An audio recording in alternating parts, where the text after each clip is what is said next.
Morning students. कल का जो टॉपिक था वो था नॉमेनक्लेचर ऑफ स्क्रू थ्रेड। आज का जो टॉपिक है वो है फॉर्म ऑफ स्क्रू थ्रेड्स, यानी कि कितने टाइप की थ्रेड होती हैं।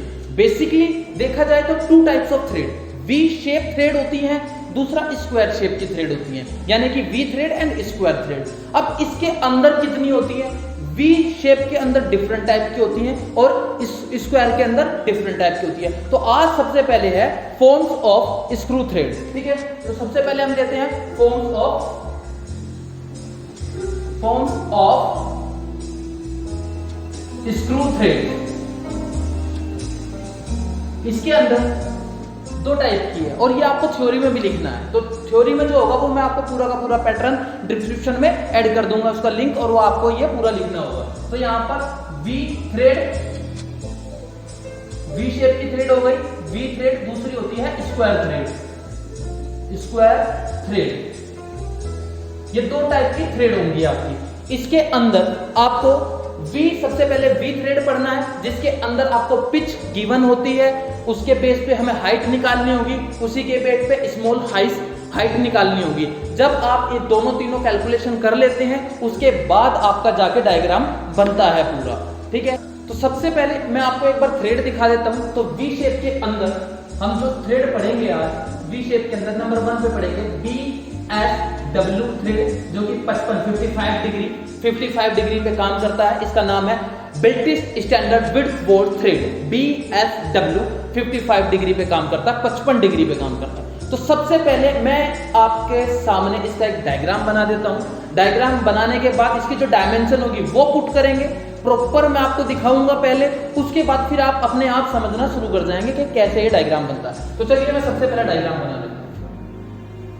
एक लाइट लाइन लेनी है जो कि बिल्कुल स्ट्रेट होनी चाहिए, दूसरा लाइट लाइन लेनी है जो कि स्ट्रेट होनी चाहिए, पैरेलल होनी चाहिए। अब यहाँ पर ये क्वेश्चन बन रहा है कि सर इसका बीच का डिस्टेंस कितना होगा, तो उसका भी अपना फॉर्मूला है। उसका अपना फॉर्मूला क्या है? 0.167h। ये इसका फॉर्मूला होता है फर्स्ट बॉक्स की हाइट का, जो ये होगी। अब ये h कैसे निकलेगी तो वो मैं आपको प्रॉपर बताऊंगा, जैसे कि मैंने अभी आपको बोला एक एक करके। उसके बाद यहां से यहां तक की जो मेन हाइट होगी वो होती है, ये हमारी मेन हाइट होगी, और मेन हाइट का जो फॉर्मूला होता है वो होगा h = 0.96p। अब जैसे कि मैंने आपको पहले ही बोला था कि क्वेश्चन के अंदर आपको p गिवन होगी 0.96.p। ये जो p है यानी कि 0.96 इंटू p से मल्टीप्लाई करना है, ऑटोमेटिक आपके सामने आपकी कैलकुलेशन जो भी है वो आनी शुरू हो जाएगी, यानी कि हाइट गिवन हो जाएगी। उसके बाद में यहाँ पर अगर बात करूं p कितना है, यानी कि p को हम क्या बोलते हैं? पिच। पिच अगर हम 30 लेते हैं तो p अगर 30 लेते हैं तो 0.96, मैं यहाँ पर लिख के दिखा देता हूँ, 0.96 इंटू 30। अब जो आंसर आएगा हमारा वो आप कैलकुलेट करके देखें तो 28.8 आएगा। तो यहाँ पर इसको हम क्या मान लेंगे? 29 मेजर कर लेंगे, यानी कि ये डिस्टेंस हमारा कितना हो गया यहाँ से यहाँ तक का? 29 mm। All dimension are in mm। अब उसके बाद यहाँ पर अब हमें ये गिवन मिल गया है, h गिवन हो गया है, यहाँ पर ये हो गया h, यानी कि अगर हम सिंपल वे में ले इसका आंसर तो 0.167 इंटू 28.8, तो इसका आंसर क्या होगा? इसका आंसर होगा 4.8। क्या होगा? 4.8। All dimension are in mm, याद रखना सभी डायमेंशन mm। अब 4.8 है तो इसको 5 mm ले लेंगे, इसको 29 mm ले लेंगे, ताकि हमारा स्केल के हिसाब से सूटेबल हो जाए। यहाँ पर इसी के साथ साथ एंगल क्या होगा? जैसे कि मैंने आपको बोला एंगल यहाँ होगा हमारा 55 डिग्री होगा, और पिच कितना होगा? 30 डिग्री। ठीक है, अब सॉरी 30 mm। अब यहाँ पर ये हमने 5 mm ले लिया है, ये 29 mm। उसके बाद फिर वापिस हम ये क्या लेंगे? 5 mm लेंगे। 5 mm 29 5 mm पहले ये बना लेंगे। अब सबसे पहले हमें करना क्या है? अब हमें जरूरत पड़ेगी प्रोटेक्टर की, चांदे की, डी की मदद से हमें क्या करना है? सबसे पहले हमें एंगल लेना है। कितने डिग्री का?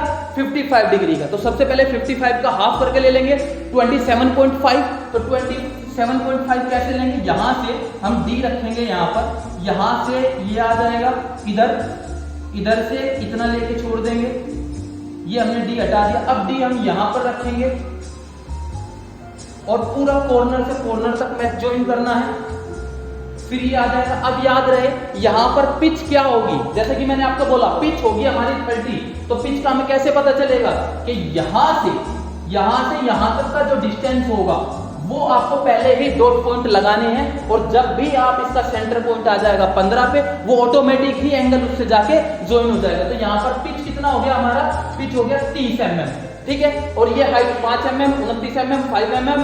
अभी देखते जाना इसके अंदर हमें करना क्या है, ऐसे ही करते हुए 3-4 स्लॉट हमें बनाने होते हैं कंपल्सरी। हमें कितने स्लॉट बनाने होते हैं, कम से कम 3 टिच मतलब 3 दांत हमें दिखाना कंपल्सरी होता है। अब हमें जरूरत पड़ेगी, अब हमें जरूरत किसकी पड़ेगी, हमें जरूरत पड़ेगी या तो कंपास होना चाहिए आपके पास या सर्कल मास्टर होना चाहिए। इनके बेस पे आपको यहाँ पर कर्व बनाना है, जो कि मेन एक्चुअल थ्रेड है। ये जो है ये थ्रेड के एंगल को रिप्रेजेंट करता है। और अभी थ्रेड क्या है, अभी थ्रेड बनी नहीं है इसमें, वो मैं आपको ब्लू कलर के मार्कर से बना के दिखाऊंगा। इन दोनों की मदद से या तो आप सर्कल ले सकते हैं या इसकी मदद से आप आर्क लेकर, हाफ सर्कल लेकर यहाँ पर कंप्लीट कर सकते हैं। जैसे कि मैं आपको एक सिंपल वे में दिखा दूं, यहाँ पर इस टाइप से आपको ये रखना है, और जैसे ही आप इसको ज्वाइन करवाते हो इस कॉर्नर से इस कॉर्नर तक आपकी एक थ्रेड रेडी होना शुरू हो जाएगी। अब याद आए कि सर इसको कितना ज्वाइन करवाएं, जो आप सबसे पहला डिस्टेंस ले रहे हैं इसके अंदर आपका, चाहे ये सर्कल ज्वाइन हो जाए, ये सर्कल ज्वाइन हो जाए, ये हो जाए, कोई सा भी प्रॉपर नीट एंड क्लीन एक सर्कल से एक सर्कल तक जो ज्वाइन हो जाए, उसके बाद यहाँ से ये लाइन लाइट मिटा देंगे, फिर ये आ जाएगी बिल्कुल स्ट्रेट लाइन, यहाँ से कर्व करते हुए इस लाइन से ज्वाइन हो जाएगी, ये आ जाएगा, ऐसे एक सर्कल बन जाएगा। सेम यहाँ पर ये लाइट रखनी है, पहले डार्कनिंग करनी है, ये स्केल की मदद से स्ट्रेट, फिर जितने का यहाँ पर आपने सर्कल मास्टर की मदद से एक घुमाया है, सर्कल मास्टर हो, फ्रेंच कर्व हो या कंपास हो, उसकी मदद से ये गोल घुमाया है, उतना ही सेम आपको ये यहाँ पर ये कर देना है, यानी कि सेम साइज के सर्कल बन जाएंगे।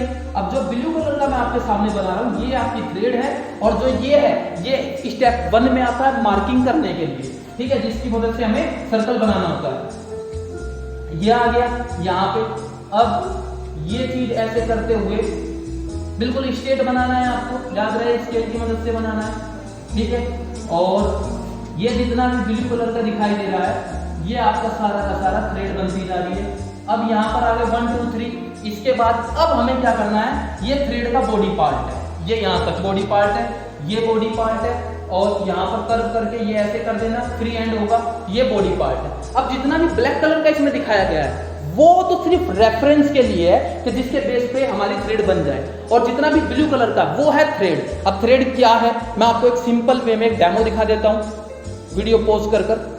तो जैसे ही मैं अभी आया वापस, ये क्या है, मैं आपके सामने एक बोल्ट दिखा रहा हूँ, ये बोल्ट दिखाई दे रहा होगा आपको अच्छे से।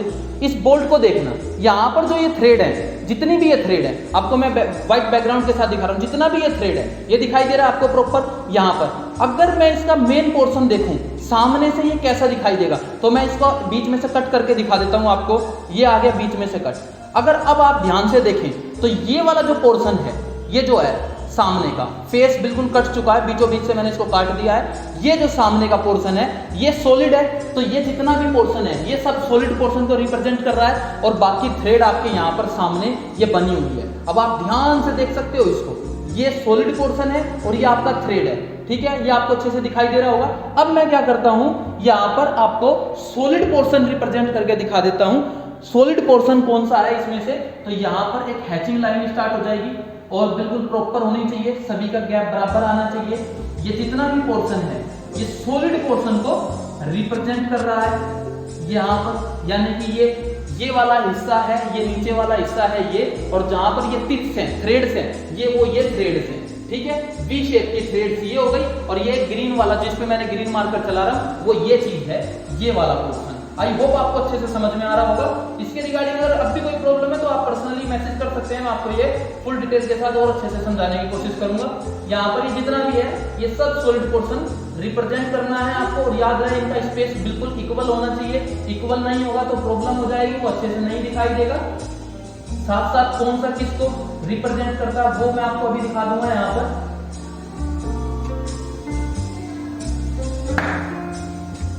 तो यहाँ पर ऐसे करके ये सारा जितना भी ये पोर्शन है ये सब सॉलिड पोर्शन को रिप्रेजेंट कर रहा है। अब मैं आपके सामने जो इसकी डायमेंशन है वो प्रॉपर कर देता हूँ। जैसे यहाँ से पहले ब्लैक मार्कर की मदद से ये हम रेफरेंस लाइन थोड़ा एक्स्ट्रा ले लेते हैं, क्योंकि यहीं पे हमें डायमेंशन दिखानी है।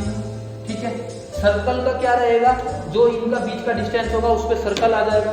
जैसे अब यहाँ से यहाँ तक का जो डिस्टेंस है, जैसे कि मैंने बताया कितना डिस्टेंस है, वो है 0.16h।